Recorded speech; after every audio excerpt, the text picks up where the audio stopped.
पंकज घर की बालकनी में पेपर पढ़ रहा होता है।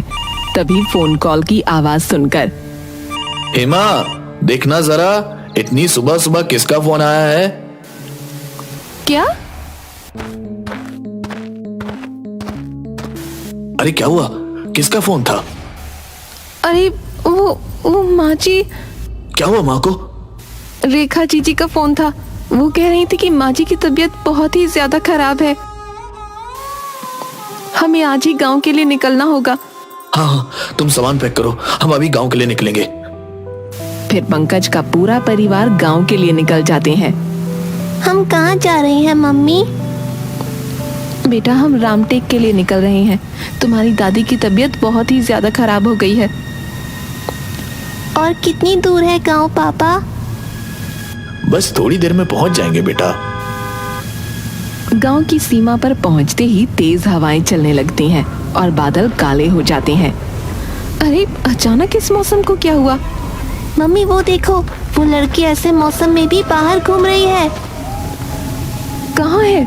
कोई भी तो नहीं है वहाँ। यहाँ आए तो नहीं और तुम्हारी बदमाशियाँ शुरू हो गईं। अरे नहीं नहीं, मैं सच कह रहा हूँ। देखो देखो, उस कुएं के पास वहीं तो खड़ी है वो। कहाँ है? वो देखो वहाँ। अरे वो लड़की कहाँ गई? तभी उनकी गाड़ी बंद हो जाती है। वो सब गाड़ी से नीचे उतर जाते हैं।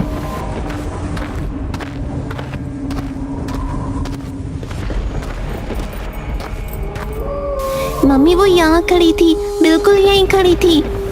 अरे हाँ बाबा, मान लिया तुम बिल्कुल बदमाशी नहीं करती। तुम तो बहुत समझदार बच्चे हो। बस। और उसका हाथ पकड़कर ले जाती है। तभी उसे एक अजीब सा एहसास होता है। हेमा, पिंकू, चलो जल्दी, गाड़ी चालू हो गई है। कुछ ही देर में वो घर पहुंच जाते हैं। अरे ठीक से लगाओ फूल, मेरा बेटा आ रहा है। अरे माँ, तुम तो बिल्कुल ठीक हो। हमें तो फोन आया था कि तुम बीमार हो। अरे बीमार हो मेरे दुश्मन, मैं तो बिल्कुल हट्टी कट्टी हूँ। हाय, कितने दिन हो गए तुझे देखे। कितना दुबला हो गया है मेरा बेटा। माँ, ये पिंकू है, तुम्हारा पोता। अरे वाह, बिल्कुल तुझ पर ही गया है। तू भी बचपन में ऐसा ही था। अरे पर तुम्हें आने में देर हो गई। अरे हाँ, वो गांव के बाहर हमारी गाड़ी बंद हो गई थी, तो बस उसी में थोड़ा वक्त लग गया। तभी पंकज की बहन रेखा आ जाती है। अरे भैया, आप आ गए? अरे जीजी, वो हमें फोन आया था कि माँ की तबीयत खराब है। भाभी, आप ये चाहती हैं कि माँ की तबीयत खराब हो जाए? अरे नहीं नहीं जीजी, मेरा वो मतलब नहीं था। अरे ये डब्बू है ना, काफी बड़ा हो गया है। अरे चलो चलो, खाना तैयार है। हाँ बेटा, आज मैंने तेरे लिए खास देसी घी के लड्डू बनाए हैं। कितना दुबला हो गया है। अरे बहू, कुछ खाने को नहीं देती क्या तुम मेरे बेटे को? ऐसे ही घास फूस खिलाती होगी, इसीलिए माचिस की गाड़ी जैसा हो गया है। अरे माँ, वो सब तो ठीक है, पर तुम मुझे ये बताओ कि हमें ऐसे फोन क्यों किया कि तुम्हारी तबीयत खराब हो गई है? अरे बेटा, तुझे देखे हुए बहुत दिन हो गए थे और तू ऐसे तो आता नहीं, इसलिए मैंने तबीयत खराब होने के बहाने से तुझे बुला लिया। अरे मामा, चलो चलो, अब खाना खा लेते हैं। मुझे बहुत जोरों की भूख लगी है। अगली सुबह पिंकू और डब्बू दोनों गांव घूमने जाते हैं। वहां पिंकू ने फिर उसी लड़की को देखा जिसे उसने गांव आते वक्त देखा था। पिंकू को देख वो लड़की भागने लगती है। अरे रुको रुको, तुम मुझे देखकर ऐसे क्यों भाग रही हो? अरे पिंकू, कहाँ भाग रहे हो? मैं यहाँ से आगे नहीं जाऊंगा और तुम भी मत जाओ। वहाँ जाने से सब मना करते हैं, उधर मत जाओ। पिंकू डब्बू की आवाज को अनसुना करते हुए उस लड़की के पीछे भागने लगता है। थोड़ी ही दूर जाकर वो लड़की रुक जाती है। अरे तुम मुझे देखकर भाग क्यों रही हो? मैं कोई भूत हूँ जो तुम्हें खा जाऊंगा? फिर से काले बादल छा जाते हैं और तेज हवाएं चलने लगती हैं। पिंकू ऊपर देखता है और जब फिर से वो नीचे देखता है। अरे वो लड़की फिर कहाँ गई? अभी तो यहीं थी। वो थोड़ा डर जाता है। पिंकू फिर वहाँ से लौट जाता है। मम्मी मम्मी, आज फिर मुझे वो लड़की मिली थी। कौन लड़की और क्या क्या बोलता रहता है तू आजकल? अरे मम्मी, वही लड़की जो मुझे गांव में आते वक्त कुएं के पास दिखी थी।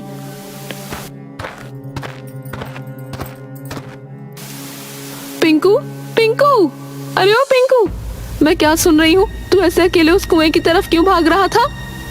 अरे मैं अकेले नहीं भाग रहा था, मैं उस लड़की के पीछे भाग रहा था जो मुझे देखकर भाग रही थी। नहीं नहीं माँ, ये अकेले भाग रहा था, वहाँ कोई लड़की नहीं थी। डब्बू तुम क्यों झूठ बोल रहे हो? माँ मैं सच कह रहा हूँ, मैं उस लड़की के पीछे ही भाग रहा था।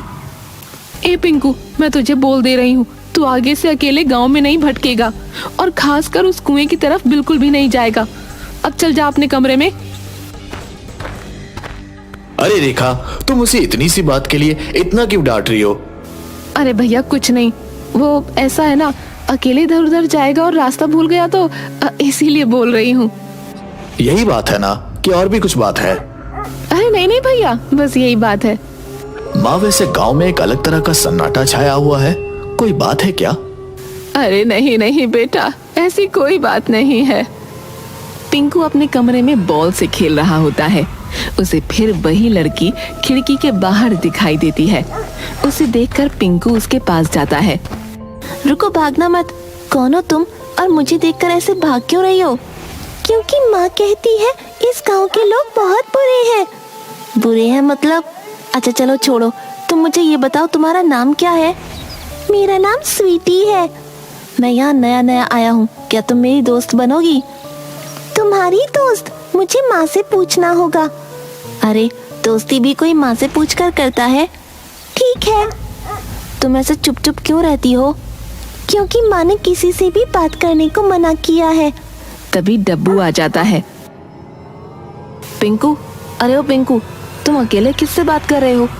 अब ये मत कहना कि उस लड़की से बात कर रहा हूँ। डब्बू तुम मेरा मजाक मत उड़ाओ, और मैं उस लड़की से ही तो बात कर रहा हूँ। ये देखो। कहाँ है?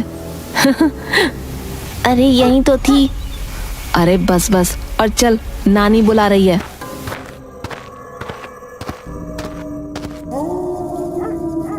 रात को जब सब सो रहे होते हैं तब पिंकू को स्वीटी की आवाज सुनाई देती है। पिंकू यहाँ आओ, मैं तुम्हारा इंतजार कर रही हूँ।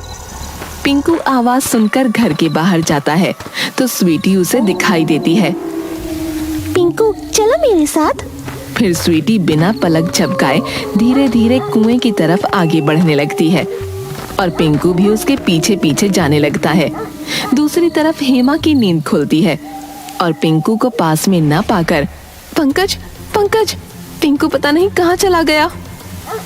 पानी पीने गया होगा, नहीं तो वॉशरूम गया होगा। इतनी रात को और कहाँ जा सकता है? नहीं नहीं, वो मुझे उठाए बिना कहीं नहीं जाता। फिर दोनों उसे ढूंढने लगते हैं।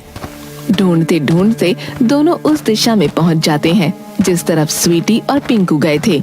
वहां पिंकू को देखकर पिंकू, पिंकू कहाँ जा रहे हो इतनी रात को? फिर दोनों उसे घर ले आते हैं। अगली सुबह, दूध पी ले बेटा। नहीं पीना मुझे, मैं दूध नहीं पीऊंगा। अच्छा तो क्या पिएगा फिर? मुझे खून पीना है। सभी हैरानी से पिंकू की तरफ देखने लगते हैं। पिंकू, तुम्हारी बदमाशी फिर से शुरू हो गई। मैंने कहा ना मुझे खून चाहिए। और दूध का गिलास फेंक देता है और वहां से चला जाता है। पता नहीं यहाँ जब से आया है तब से कुछ अजीब ही बर्ताव कर रहा है। कभी किसी लड़की के बारे में कहता है तो कभी कुछ और ही बदमाशी। कल तो हद ही कर दी, रात को अकेले बाहर घूम रहा था। क्या अकेले गांव में घूम रहा था? तो ठीक तो है ना, तुझे कुछ हुआ तो नहीं? पंकज, हम आज ही शहर वापस चलेंगे। अरे नहीं बहू, अभी कितने दिन हुए हैं तुम्हें यहाँ आए, तुम फिर से जाने की बात कर रही हो। मैं एक बहुत बड़े तांत्रिक को जानती हूँ, मैं उन्हें बुलवा कर पूजा करवाऊंगी, पर भगवान के लिए तुम मत जाओ, मैं तुम्हारे आगे हाथ जोड़ती हूँ। ठीक है माँ। फिर सुलोचना एक बहुत बड़े तांत्रिक को बुलाती है और पूजा करवाती है। ग्रीम ग्रीम चामुंडाई, इस बच्चे को कोई बुरी शक्ति नुकसान पहुंचाना चाहती है। ग्रीम ग्रीम चंद्रा स्त्रीम्रा। ये लो बेटा, ये अपने बेटे के कलाई पर बांध दो और ये दूसरा घर के प्रवेश द्वार पर बांध दो। रात को जब सब सो रहे होते हैं तब पिंकू को फिर से एक आवाज सुनाई देती है और पिंकू घर के बाहर चला जाता है। अचानक उसके हाथ से मौली छूट जाती है और इसी के साथ घर के दरवाजे पर से भी धागा टूटकर नीचे गिर जाता है और दरवाजा अचानक खुल जाता है। पिंकू उस कुएं की तरफ जाने लगता है।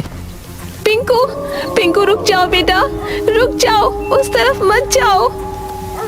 नहीं पिंकू, चलो, ये सब तुम्हारे दुश्मन है। कूद जाओ अभी कुएं में, ये सब तुम्हारे दुश्मन है, कूद जाओ। और पिंकू कुएं में कूद जाता है।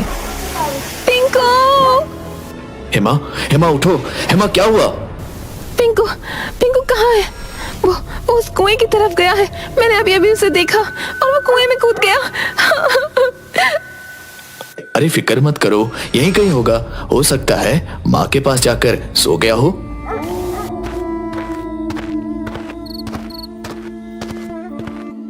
पिंकू, पिंकू कहाँ है?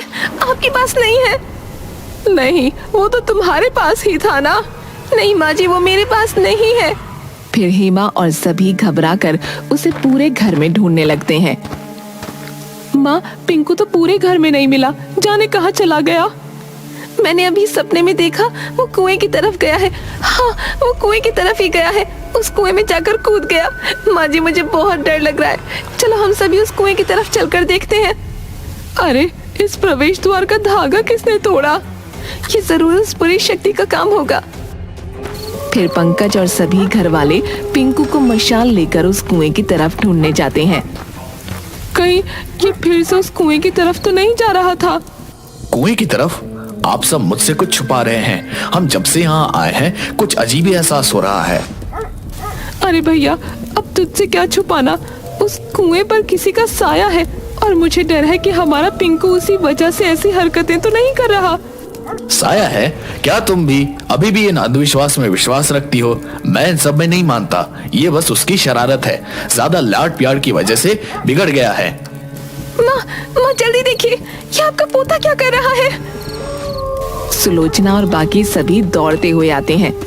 ये तो एक चींटी को मारने से भी डरता था, अब देखो उस मुर्गी की गर्दन को कैसे तोड़कर खा रहा है। अरे स्वीटी, तुम भी खाओ ना, बहुत टेस्टी है। हो ना हो, ये उसी साये का काम है। पंकज, हमें जल्द से जल्द कुछ करना होगा। मैं पंडित जी से बात करती हूँ इस बारे में।